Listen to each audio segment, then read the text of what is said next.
Alors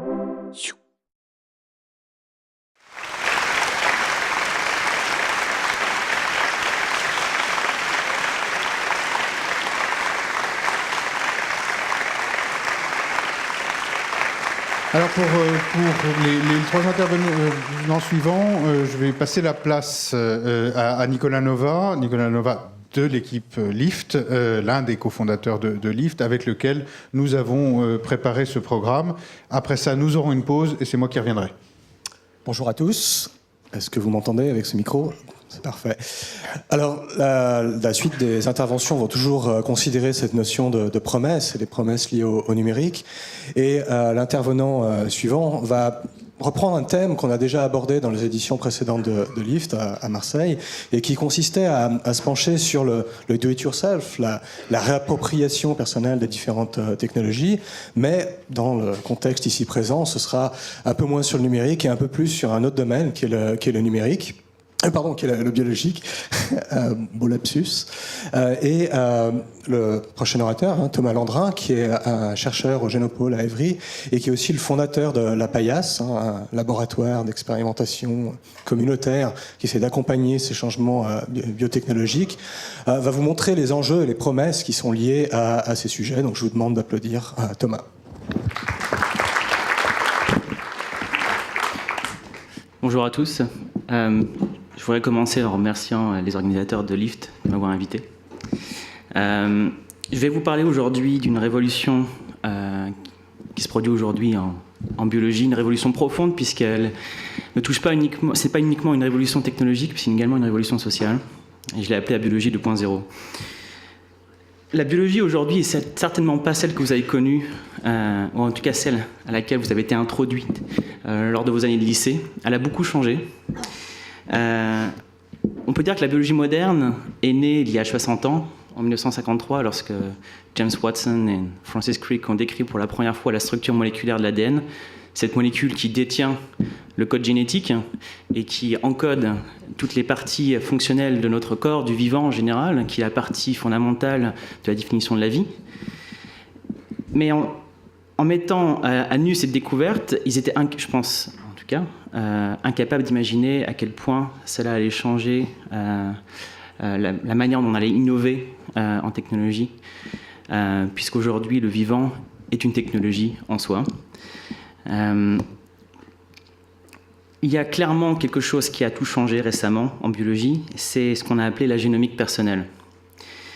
La génomique personnelle, c'est la description de notre moi génétique, la description de notre profondeur vivante, c'est notre ADN, c'est ce qui nous définit en tant qu'organisme. Et ça a été permis par un effort de recherche incroyable qui a pris pour le premier génome humain à être séquencé 10 ans, 3 milliards d'euros et énormément d'efforts. C'est une technologie aujourd'hui qui est utilisée très globalement et qui a beaucoup évolué, qui a évolué très très vite. Et puisqu'aujourd'hui on est capable de séquencer des génomes en quelques jours et pour le prix d'un ordinateur portable, c'est à peu près 2 ou 3 000 euros. C'est cette capacité à pouvoir accéder à l'information du vivant et surtout en fait le fait qu'on ait pu comprendre ce langage a amené énormément d'innovation d'un point de vue technologique, mais pas seulement, sociologique également, comme on va le voir après. Cette révolution, elle s'est faite mais assez profonde, comme je vous l'ai dit, puisque aujourd'hui on a une approche d'ingénierie de la biologie. Une approche d'ingénierie, ça veut dire quoi? Ça veut dire qu'aujourd'hui, on peut compter sur la matière vivante pour être un outil sûr, robuste, pour réaliser des tâches utiles à l'humanité. Aujourd'hui, on a une nouvelle discipline extrêmement dynamique qu'on appelle la biologie synthétique, où le vivant est constitué de parties qu'on met ensemble, qu'on programme. C'est le vivant en kit, en quelque sorte. C'est, pour le coup, vraiment de l'ingénierie. C'est-à-dire qu'on a des composants qu'on peut caractériser, qu'on connaît parfaitement leur fonctionnement. Mais lorsqu'on veut créer une machine vivante, on n'a pas besoin de connaître le fonctionnement précis de tous les composants. C'est comme par exemple, lorsque vous voulez créer une puce informatique, vous n'avez pas besoin de faire la physique quantique pour comprendre le fonctionnement des transistors. Là, c'est pareil. C'est-à-dire que, d'un seul coup, le vivant la complexité du vivant a été réduite au minimum. Aujourd'hui, des ordinateurs peuvent créer des systèmes vivants fonctionnels, de novo. Et donc, on va dire, la réduction de complexité de ces disciplines, de la biologie, a permis en fait quelque chose qu'on aurait pensé, je pense, impossible il y a peu de temps, c'est de proposer, c'est le MIT qui l'a fait, de proposer une compétition de biologie synthétique à des étudiants. L'idée, c'était, en 3 ou 4 mois, vous designez un projet de biologie synthétique, un système vivant synthétique, et vous avez 3 mois pour le réaliser en laboratoire, le tester, le caractériser et le présenter ensuite. Je ne sais pas si vous vous rendez compte. Et aujourd'hui, cette compétition a été créée en 2005, et aujourd'hui, ça représente des milliers de personnes à travers le monde qui participent à cette compétition. Et on pourrait se dire, bon, qu'est-ce qu'ils font comme projet? Est-ce qu'ils s'amusent? Ils touchent des bactéries, ils les mettent dans une boîte de pétri? Non, pas vraiment, en fait, ça va assez loin. Et juste pour vous montrer l'envergure, l'ampleur de cette révolution technologique, je vais vous montrer des exemples de projets qui ont été réalisés par les étudiants. Et quand je parle d'étudiants, c'est aussi des lycéens. Sur cette image-là, vous avez différents exemples. Rapidement, vous avez tout en haut à gauche un système pour détecter l'arsenic dans les eaux polluées. Jusqu'à présent, on utilisait des systèmes chimiques extrêmement complexes. Là, une bactérie peut le faire tout simplement. On utilise des bactéries lyophilisées, ça vous coûte $1 et le test est suffisamment sûr et même pratiquement plus sensible que les méthodes chimiques actuelles. On a sur la droite des bactéries qui produisent de l'hémoglobine. Dans quel sens? C'est pour que dans un futur plus ou moins proche, on puisse créer du sang artificiel à partir de bactéries. On a également des initiatives pour essayer d'enrichir des aliments. Là, par exemple, vous avez du yaourt ou de la bière, qui sont des produits de fermentation. Ces produits-là, en fait, sont créés à partir d'organismes génétiquement modifiés, des bactéries, qui, en plus de créer l'aliment, va rajouter par exemple des vitamines ou des produits, des compléments. Et vous avez même, en fait, sur la droite, des bactéries qui ont la capacité d'aller dégrader le gluten. Vous savez, c'est un problème de santé majeur. Il y en a qui s'amusent quand même. Par exemple, il y en a qui ont inséré dans les bactéries un programme génétique pour lui permettre d'émettre de la lumière. Comme vous pouvez le voir, ça éclaire plutôt même pas mal. Pourquoi pas imaginer des lampes dans un futur plus ou moins proche, des lampes liquides. Il y en a qui utilisent les bactéries comme film photo. Vous avez le Hello World par exemple, ou même carrément pour exprimer différents colorants. Donc on a d'un coup, la biologie est devenue extrêmement, entre guillemets, simple d'accès, mais on reste quand même dans le milieu universitaire. En fait, ça a été beaucoup plus loin. Aujourd'hui, les citoyens tels que vous, sans forcément en ayant un parcours en biologie, vous pouvez participer à un effort de recherche en biologie sur le net. Là, par exemple, je vous présente, c'est un jeu. C'est un jeu sur le web, ça s'appelle Foldit. Et Foldit, le but de Foldit, c'est de comprendre et de parvenir à essayer de déterminer la structure d'une protéine. Les protéines qui sont des constituants essentiels, par exemple, des virus et de toutes cellules. Et récemment, d'ailleurs, des personnes ont réussi à déterminer, ce ne sont pas les scientifiques, à déterminer la structure d'une protéine essentielle pour la compréhension du virus du VIH. En arrivant à ça, on prend un peu de recul, on se dit d'un seul coup, en fait, la biologie, elle est versée non plus seulement en fait, à l'université, mais elle est versée finalement également dans le milieu civil et dans le milieu des arts. Qu'est-ce que ça amène en fait? Finalement, qu'est-ce que les gens, enfin, en tout cas les entrepreneurs, les gens qui ont l'imagination, qui veulent créer des choses avec leurs mains, ils sont excités en fait par toutes ces idées. D'un seul coup, on peut faire de la biologie presque magiquement. Eh bien, finalement, ils n'ont pas voulu en rester au niveau virtuel. Ils se sont dit, moi aussi, j'ai envie de faire ça chez moi, moi-même, expérimentalement. Pourquoi pas créer un laboratoire? Et il y a un mouvement qui s'est créé aux États-Unis qui s'appelle le Do-It-Yourself Biology. Et ce mouvement est né en 2008. Et l'idée, en fait, c'est d'amener des amateurs biologistes ensemble, ils ne sont pas forcément biologistes à la base, et à leur permettre de créer des projets de biologie, et pas des projets, des petits projets, des projets sérieux de biologie moléculaire, de génomique.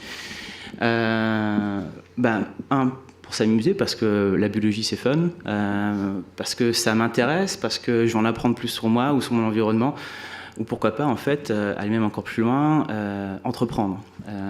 Et c'est pourquoi pas moi-même de mon côté inventer des systèmes innovants biologiques. Alors tout ça, ça fait un peu penser à quoi? On a une révolution technologique. D'un seul coup, en fait, on a des outils qui sont faciles d'accès, qui proviennent d'une science qui était relativement complexe. Moi, ça me fait penser à l'informatique. Je ne sais pas si vous vous souvenez, mais bon, dans les années 60, les ordinateurs, il n'y en avait pas vraiment dans toutes les maisons. Et il n'y en avait pas vraiment dans toutes les maisons. Il a fallu attendre les années 70-80 pour que ça arrive. Qu'est-ce qui s'est passé en fait?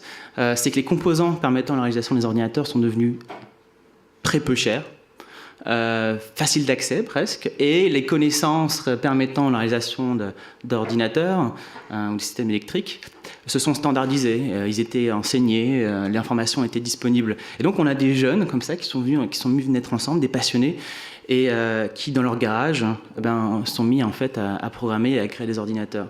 Et là, vous avez une image célèbre, c'est Steve Jobs et Steve Wozniak qui sont les cofondateurs d'Apple, Apple Computer, et qui sont les inventeurs du premier vrai ordinateur personnel, on va dire commercial, qui s'est vendu à un grand nombre d'exemplaires. Et c'est le XXe siècle. Finalement, le XXIe siècle, qu'est-ce qui peut se passer? C'est à peu près l'équivalent. C'est-à-dire qu'au lieu de... Les geeks, qu'est-ce qu'ils vont faire dans leur garage? Ils ne vont pas faire l'informatique, ça c'est déjà dépassé, ils ont déjà un ordinateur, ils vont faire de la biologie. Voilà, on a des jeunes, ou des moins jeunes, qui, passionnés, ils vont commencer à rassembler en fait des composants, du matériel. Aujourd'hui, on a tellement de laboratoires de biologie dispersés dans toute l'université. Vu que c'est du matériel qui évolue très rapidement, généralement ça devient obsolète alors qu'ils sont toujours fonctionnels. Donc on peut récupérer du matériel presque gratuitement. Donc on a comme ça des laboratoires qui sont en train de se monter, des laboratoires ouverts, donc non académiques, non institutionnels, et où on peut venir faire de la biologie, apprendre à faire de la biologie. Et ces laboratoires, il y en existe différentes formes. Je vais plutôt vous montrer cette photo-là. Ça, c'est la répartition en fait, des différents groupes locaux. On les appelle les laboratoires communautaires.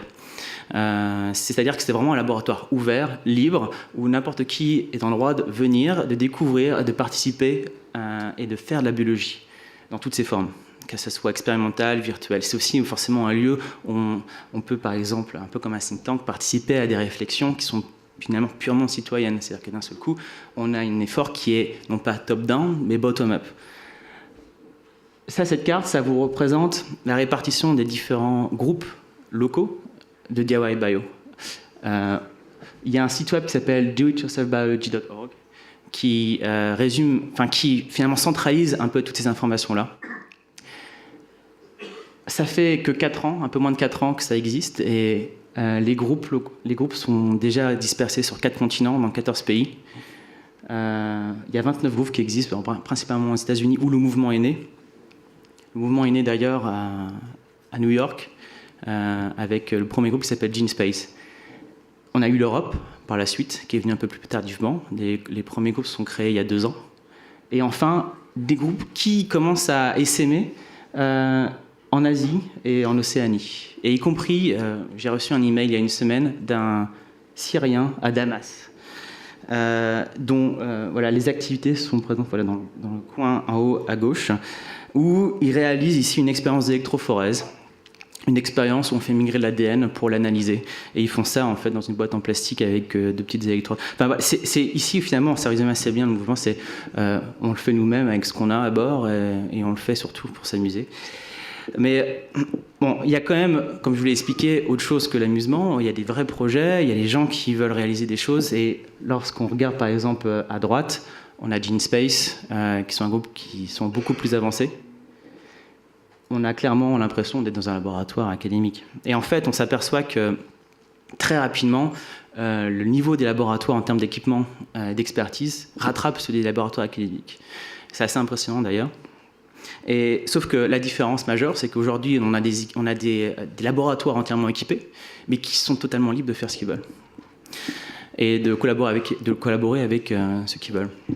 Ils sont financés, on va dire, par leurs propres membres. Chacun y met de son propre argent pour faire ses expériences. Ça a été, lorsque j'ai découvert ce mouvement-là en 2009, une révélation pour moi, parce que moi je viens de la biologie synthétique. C'est une discipline qui est en plein boom, qui est extrêmement innovante, qui est extrêmement aussi interdisciplinaire, puisqu'on a besoin de faire appel à des outils informatiques venant de l'ingénierie pour designer des systèmes vivants. Et lorsque j'ai entendu parler de Do-it-yourself biology, ça m'a frappé. Et je me suis dit, c'est évident en fait que c'est un potentiel énorme justement d'amener la biologie là où elle doit être, c'est dans les mains de tout le monde, parce qu'on est tous des objets vivants, on a tous besoin finalement de nous connaître mieux et de pouvoir interagir intelligemment sur notre environnement, et pas seulement en fait livrer ce sort à des scientifiques ou des médecins, disent les professionnels. La biologie est trop importante, si vous voulez, pour être laissée seulement à des professionnels. En 2009, en ayant découvert ce mouvement-là, je me suis dit, il faut que je fasse pareil. Et il faut que je crée aussi un laboratoire communautaire. J'avais déjà un laboratoire de recherche. Parce que dans les laboratoires de recherche, il faut savoir que généralement, on est contraint par une ligne de recherche. Et on est contraint aussi dans nos collaborations un peu. Et finalement, ce type d'espace, c'est aussi un lieu où on va pouvoir interagir avec des personnes qui sont tout à fait en dehors de ce système. Et on va pouvoir créer des choses vraiment nouvelles. Et donc, en 2010, j'ai créé la Paillasse, officieusement, officiellement il y a 1 an. C'est le premier laboratoire communautaire pour les biotechnologies en France et un des majeurs en Europe. Et donc, c'est un lieu qui, comme vous pouvez le voir, c'est un vrai laboratoire accolé à un hackerspace où les gens font l'électronique et l'informatique. Et on a des personnes qui viennent découvrir la biologie véritablement, poser des questions, qui viennent débattre et qui viennent réaliser des expériences. Alors aujourd'hui, on est encore relativement jeune, le laboratoire est installé depuis mars, mais on a commencé nos premières activités, nos premiers ateliers de biologie moléculaire récemment. Qu'est-ce qu'on fait ? Eh bien, on fait ce qu'on appelle le DNA barcoding, c'est-à-dire qu'on va identifier par exemple une espèce en allant lire son ADN. Quand je vous dis ça, comment vous faites ? En fait, non, finalement, c'est relativement facile quand on a l'équipement et on vous l'apprend en fait à la Paillasse. D'un seul coup, ça vous donne un outil assez incroyable pour aller chercher des informations autour de vous, y compris sur vous-même. Ça vous permet par exemple de vous poser une question du style : est-ce que je possède le gène de résistance au HIV ? Ou est-ce que je suis vraiment de nature sportive ou pas ? Est-ce que c'est normal que j'aime pas les brocolis ? Voilà. Ce type de questions peuvent être répondues par la génétique. C'est, comme je vous expliquais, un lieu de débat surtout assez actif. La PS aujourd'hui, environ une communauté d'une 20aine de membres pour ses piliers. Et c'est une communauté qui discute énormément, enfin qui est constituée en fait non pas seulement de scientifiques, mais d'artistes, de designers, d'étudiants, de personnes à la retraite, d'ingénieurs. C'est extrêmement divers. Ces biologistes sont en minorité. Et donc, on a aussi comme ça rejoint le mouvement Do It Yourself. Et pour revenir au mouvement Do It Yourself Biology, un des aspects majeurs, c'est lorsque je n'ai pas ce qu'il faut sous la main, par exemple un équipement ou une machine, je le fabrique moi-même. Et si possible, pour le rendre plus accessible à tout le monde et pour participer à l'effort en fait, de recherche communautaire, je vais le rendre open source et je vais le faire avec des équipements qui sont faciles d'accès. Et donc c'est ce qu'on fait. Là par exemple, on est en train de mettre au point ce qu'on appelle un transilluminateur. C'est une machine pour visualiser l'ADN.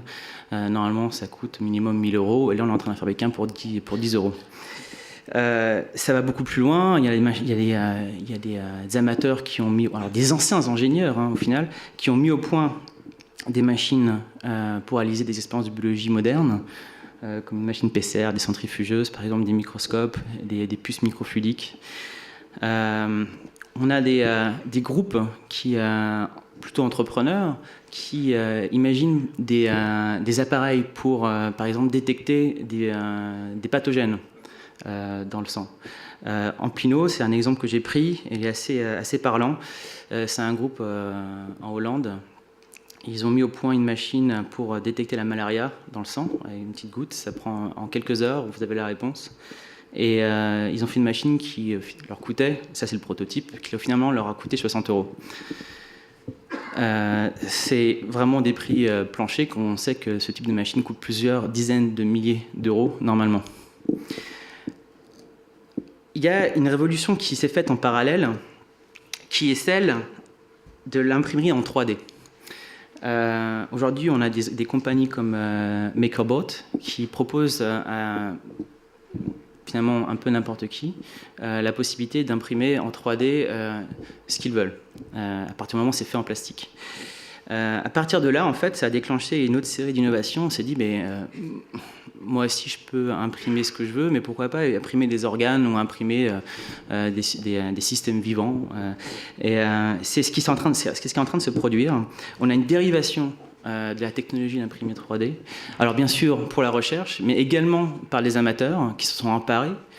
Et ils sont en train de mettre au point des systèmes vraiment intéressants pour imprimer des organes de nouveau. Voilà, donc c'est d'un seul coup, comme je vous l'ai expliqué, l'amateurisme a rattrapé presque en fait les efforts de recherche et le font avec beaucoup moins de moyens et souvent beaucoup plus de créativité. Alors tout ça, encore une fois, prenons un peu de recul, ça pose quand même certaines questions. Ce type d'activités permettent comme ça à des gens qu'on ne connaît pas, qui ne sont pas maîtrisés, qui sont dans les institutions, de faire la biologie aussi complexe, d'aller triturer finalement le vivant.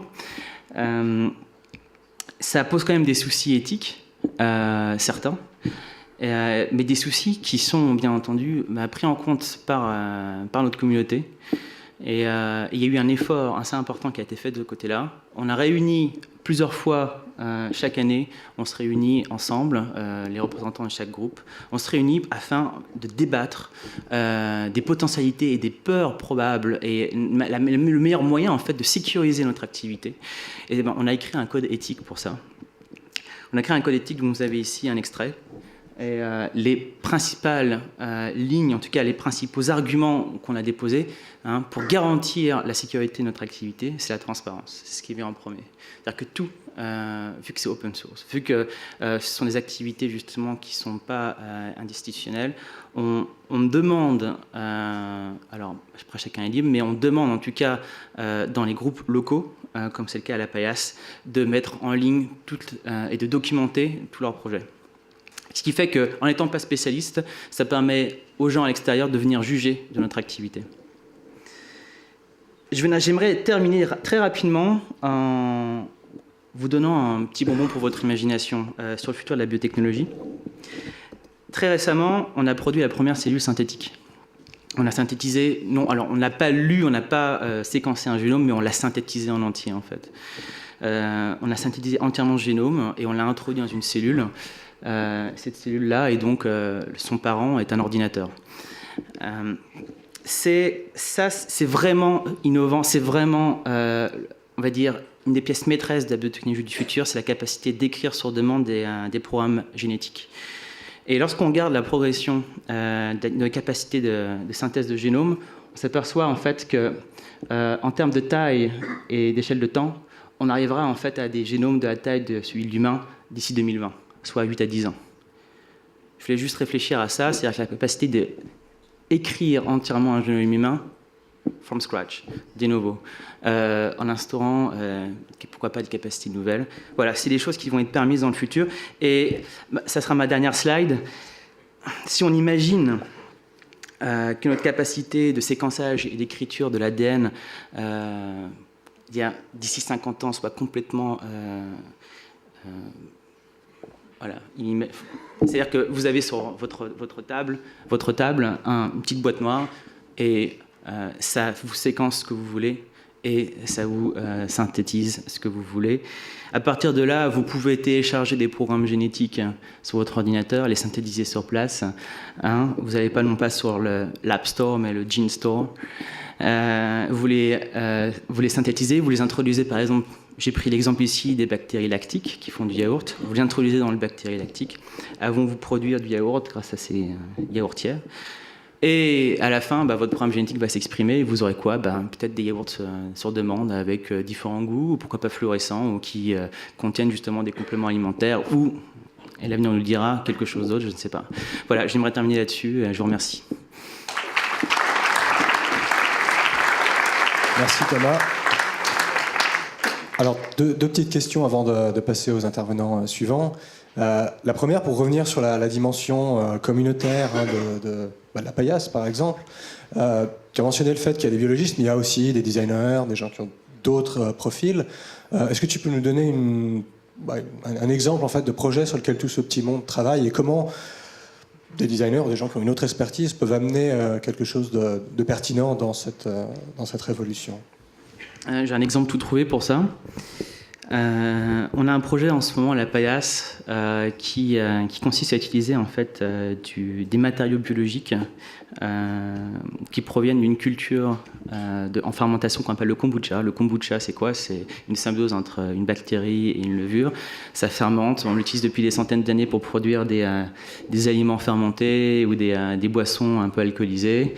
Mais bon, cette symbiose a produit aussi un déchet, la cellulose, qui forme une sorte de grosse masse épaisse, gorgée d'eau à la surface des cultures. Jusqu'à présent, on l'enlevait en fait, c'était un déchet, mais on a appris en fait à l'utiliser à d'autres fins. En le récupérant, en le faisant sécher, ça devient très très fin et ça devient presque comme un cuir. Et donc, il y a des designers qui s'intéressent justement à ce support-là, à ce matériau, pour créer des objets biologiques, issus de culture biologique, pourquoi pas en fait des objets vivants, et également en fait des vêtements. Comme je vous disais, c'est-à-dire qu'en effet, il y a une designeuse entre autres aux États-Unis qui est beaucoup plus avancée que nous, qui a mis au point une ligne de vêtements faite à partir de ces morceaux de cellulose qui ont été produits à partir de cultures. D'accord, merci. Et une autre question qui semble intéressante par rapport à ce que tu as dit, c'est qu'on voit que dans ces laboratoires, il y a production de choses biologiques, mais aussi toutes sortes d'outils qui sont créés. Et là, il y a parfois même une avance par rapport à des industriels. Comment est-ce que ces industriels, je pense en particulier à des sociétés comme Philips qui vont dans le médical, ou même IBM, comment est-ce qu'ils voient ce genre de choses? Est-ce qu'il y a des collaborations qui se mettent en place, ou est-ce que c'est quelque chose de résolument nouveau et dont ils ont peur? Je pense qu'ils ont du mal à réaliser. En tout cas, aujourd'hui, il n'y a pas de collaboration d'annoncés. C'est encore très nouveau. C'est un mouvement qui est mature seulement depuis un peu moins de 2 ans. Ça va très vite, forcément. À ma connaissance, je ne connais pas en fait de projets majeurs commerciaux qui sont en train de se mettre en place à partir d'innovations de do-it-yourself biology. D'accord. Donc c'est une promesse potentielle à venir, soit de récupération, soit d'essayer de faire des choses avec votre genre de structure. Merci Thomas.